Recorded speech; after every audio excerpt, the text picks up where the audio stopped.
혹시 중년 이후 부부 관계가 선택이라고 생각하시나요? 그렇다면 다시 생각하셔야 합니다. 부부 관계를 안 하면 암에 걸릴 수 있다면 믿으시겠어요? 과장 같지만 과장이 아닙니다. 오늘 우리는 5분 안에 중년 이후 부부 관계가 건강과 행복에 왜 필수적인지, 그리고 어떻게 더 따뜻한 관계를 유지할 수 있는지를 짚어보겠습니다.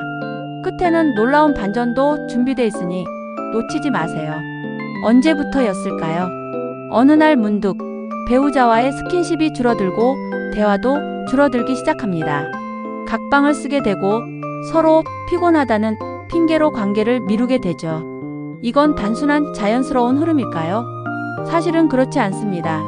부부관계의 단절은 의외로 빠르게 정서적 거리감을 만듭니다.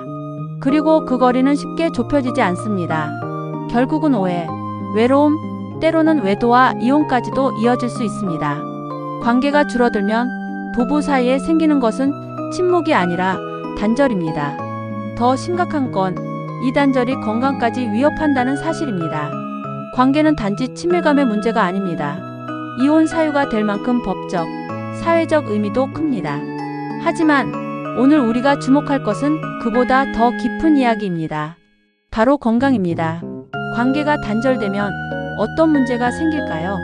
먼저 남성입니다. 관계를 갖지 않는 시간이 길어질수록 발기부전의 위험이 커집니다. 특히 고혈압, 당뇨, 심혈관 질환이 있는 경우 더 빠르게 증상이 나타날 수 있습니다. 뿐만 아니라 전립선 건강도 직접적인 영향을 받습니다.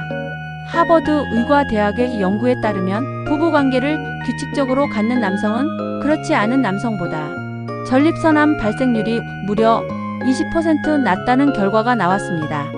관계가 암을 예방할 수 있다는 사실 믿어지시나요? 여성도 마찬가지입니다. 관계가 줄어들면 자궁 건강이 악화될 수 있습니다.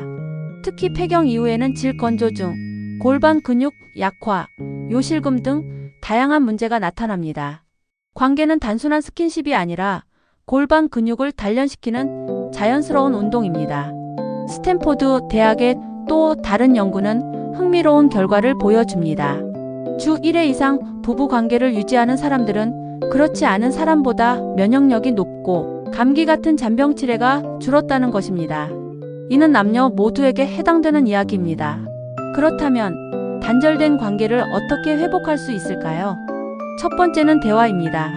성생활은 단순한 신체 접촉이 아니라 깊은 소통의 수단입니다. 전문가들은 성관계가 부부관계에서 50% 이상을 차지한다고 이야기합니다. 이 말은 곧 몸이 만나야 마음도 연결된다는 뜻입니다. 두 번째는 배려와 이해입니다. 남성은 시각적 자극에 빠르게 반응하지만 여성은 감정적 연결이 중요합니다. 특히 여성은 신체적으로 흥분하는 데 시간이 걸립니다. 이 차이를 이해하고 천천히 부드럽게 다가가는 것이 중요합니다. 세 번째는 금기어입니다. 배우자의 신체나 성기능에 대한 부정적인 언급은 자존감을 무너뜨릴 수 있습니다.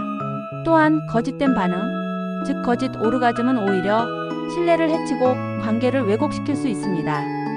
솔직한 소통이 가장 강력한 친밀감의 열쇠입니다. 마지막으로 나이에 대한 고정관념을 버려야 합니다. 70대 남성도 건강 상태에 따라 임신이 가능한 정자를 가질 수 있습니다. 80대 부부가 여전히 규칙적인 성생활을 이어가는 경우도 적지 않습니다. 중요한 건 숫자가 아니라 마음과 건강 상태입니다. 오히려 50대, 60대는 예전보다 훨씬 건강하고 젊습니다. 정신적으로도 여유가 생기고 아이들이 자라 부부 중심의 삶을 회복하기에 가장 좋은 시기이기도 합니다. 이제는 우리가 생각을 바꿔야 할 때입니다. 중년 이후 부부 관계는 선택이 아니라 건강을 위한 필수입니다. 신체적 건강은 물론 정신적 행복, 관계의 안정감까지 모든 것이 이 하나의 열쇠에 달려 있습니다. 오늘부터 배우자와 단 한마디라도 더 따뜻하게 이야기해보는 건 어떨까요? 함께 웃고 손을 잡고 작은 스킨십부터 다시 시작해보세요. 그 변화는 생각보다 더 크고 더 오래 갑니다. 오늘 영상이 여러분의 삶에 따뜻한 변화를 만들어 드리길 바랍니다. 여러분의 소중한 생각이나 경험이 있다면 댓글로 나눠주세요. 구독과 좋아요, 알림 설정도 잊지 마시고요. 감사합니다.